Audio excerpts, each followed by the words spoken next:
এই রাতগুলোতে বেশি বেশি ইস্তেগফার পাঠ করা। ইস্তেগফার শুধুমাত্র আস্তাগফিরুল্লাহ এটুকুই যথেষ্ট।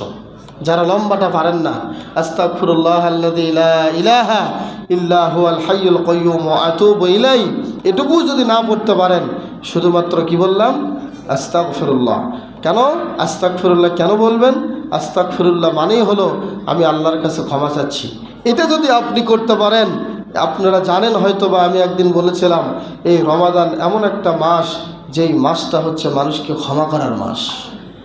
এই মাসে বেশি বেশি করে আস্তাগফিরুল্লাহ পাঠ করলে যদি আল্লাহ এটা কবুল করে ফেলে, তাহলে আপনার চেয়ে সৌভাগ্যবান আর কেউ হতে পারবে না। এজন্য বেশি বেশি আস্তাগফিরুল্লাহ এবং বেশি বেশি দোয়া করা। আপনার কি অভাব, এই অভাবটা খেয়াল করে অভাবটাকে ডাইরেক্ট করে আল্লাহর কাছে বলবেন যে আল্লাহ এটার অভাব আমি ফিল করছি, আল্লাহ এই অভাবটা আমার থেকে আপনি দূরে সরিয়ে দিন, আমাকে প্রশস্ততায় দিয়ে দেন। আপনার ব্যবসায় সমস্যা হচ্ছে, আপনার পরিবারের সমস্যা হচ্ছে, প্রত্যেকটা বিষয় খেয়াল করে লক্ষ্য করে আল্লাহকে বলেন, আল্লাহ এগুলো আমাকে সমাধান